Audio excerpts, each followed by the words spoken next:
ഞങ്ങളുടെ വീട്ടിൽ ഒരു കേന്ദ്രമന്ത്രി വരുന്നുണ്ട്.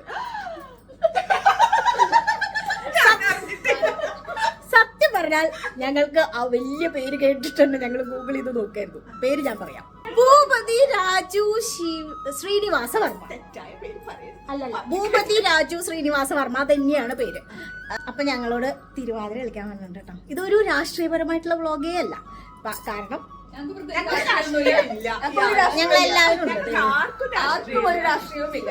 ഞങ്ങളെ ഒരു രാഷ്ട്രീയവുമില്ല. ഞങ്ങളെ എവിടെ തിരുവാതിര കളിക്കാൻ പോകും ഞങ്ങൾ റെഡി ആയിട്ട് കളിക്കും. മാത്രമല്ല നമ്മുടെ വീട്ടിലേക്ക് വരുമ്പോൾ നമ്മളത് 4 പേരെ അറിയിക്കേണ്ടത് നമ്മുടെ ഒരു കടമയല്ലേ. അതെ, സ്വീകരിക്കാന്നുള്ളത് കൊണ്ട് കളിച്ചു. ഇനി നമുക്ക് ബാക്കി ആരെങ്കിലും കാണാം.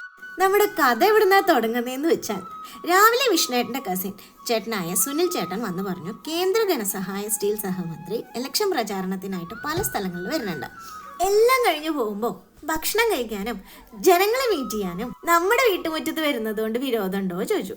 ഏത് പാർട്ടിയാണെങ്കിലും ഒരു മന്ത്രി വീട്ടിലേക്ക് വരാമെന്ന് പറഞ്ഞാൽ അതൊരു വലിയ കാര്യമല്ലേ. കൂടെ ഞങ്ങളുടെ തിരുവാതിര. കേന്ദ്രമന്ത്രി ആന്ധ്രാക്കാരനായതുകൊണ്ട് തന്നെ രാവിലെ വന്ന് സുനിലേട്ടൻ വൈകുന്നേരം ആകുമ്പോഴേക്കും ഒരു തിരുവാതിര സെറ്റാക്കണം എന്ന് പറഞ്ഞപ്പോൾ ഞങ്ങൾ 8 പേരിൽ ഒരാൾ വെക്കേഷന് പോയിരിക്കുകയായിരുന്നു. അതുകൊണ്ട് തന്നെ ആ സ്ഥാനം കുഞ്ഞുമണിയാണ് നികത്തിയത്. പ്രാക്ടീസ് സെക്ഷന്റെ സമയത്ത് നോക്കിയിരിക്കാനാണെങ്കിലും കൂടെ ഉണ്ടായിരുന്നതുകൊണ്ട് അവള് ഞങ്ങളുടെ മാനം രക്ഷിച്ചു കേട്ടോ. അതുകൊണ്ട് തന്നെ അവള് കേന്ദ്രമന്ത്രിയുടെ പെറ്റായി. കുറച്ച് കഴിഞ്ഞപ്പോഴേക്കും കേന്ദ്രമന്ത്രിയുടെ മടിയിൽ വരെത്തി. പിന്നീട് അവള് വഴിയായി ഞങ്ങൾ അറിയാൻ തുടങ്ങിയത്. പിന്നീട് അങ്ങോട്ട് കേന്ദ്രമന്ത്രിയുടെ മുന്നിൽ പല്ലവിയുടെ അച്ഛൻ, പല്ലവിയുടെ അമ്മ, പല്ലവിയുടെ അമ്മയുടെ കൂട്ടുകാരികൾ എന്നൊക്കെയായിട്ടോ ഞങ്ങളുടെ ഐഡന്റിറ്റി. അടുത്ത് ഞാൻ പറയാണ്ട് തന്നെ എല്ലാവർക്കും അറിയണമായിരിക്കുമല്ലോ, പ്രസംഗത്തിന്റെ ഒരു സെക്ഷൻ തന്നെയായിരുന്നു. അദ്ദേഹം ആന്ധ്രാക്കാരനായതുകൊണ്ട് ഈ ചേട്ടനാണ് കേട്ടോ ട്രാൻസ്ലേറ്റർ. അദ്ദേഹം ആദ്യമായിട്ടാണ് കേട്ടോ ഈ ജാതിക്കായ കാണുന്നത്. തൊട്ടടുത്ത ജാതി മരത്തിൽ നിന്ന് പൊട്ടിച്ച അത് മണത്ത് നോക്കുക, ടേസ്റ്റ് ചെയ്യുക, അങ്ങനത്തെ കുറച്ച് പരിപാടിയൊക്കെ ഉണ്ടായിരുന്നു കേട്ടോ.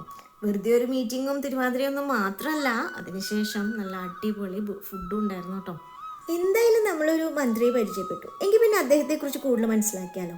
2024 ആന്ധ്രാപ്രദേശിലെ നരസാപുരം ലോക്സഭാ മണ്ഡലത്തിൽ നിന്ന് പാർലമെന്റ് അംഗമായി. നിലവിൽ അദ്ദേഹം പ്രധാനമന്ത്രി നരേന്ദ്രമോദിയുടെ മന്ത്രിസഭയിൽ കനത്ത വ്യവസായ ഉരുക്ക് വകുപ്പ് സഹമന്ത്രിയായിട്ട് സേവനമനുഷ്ഠിക്കുന്നു. ഇത്രയും വലിയ സ്ഥാനമൊക്കെ വഹിക്കുന്ന അദ്ദേഹത്തെ അങ്ങനെ സുനിലേട്ടൻ വഴിയും അതുപോലെ പല്ലവിക്കുട്ടി വഴിയും വളരെ അടുത്ത് പരിചയപ്പെടാനുള്ള ഇടയുണ്ടായിട്ടോ. ഇനിയിപ്പോൾ ചുമ്മാതെയാണെങ്കിലും നമുക്കും പറയാം, അങ്ങ് കേന്ദ്രത്തിൽ വരെ ഹോൾഡ് ഉണ്ടെന്ന്. അടുത്ത കലാപരിപാടി എന്ന് പറയുന്നത് ഫോട്ടോ സെക്ഷനാണ്. എല്ലാവരും നിന്ന് ഫോട്ടോ എടുക്കലായിരുന്നു.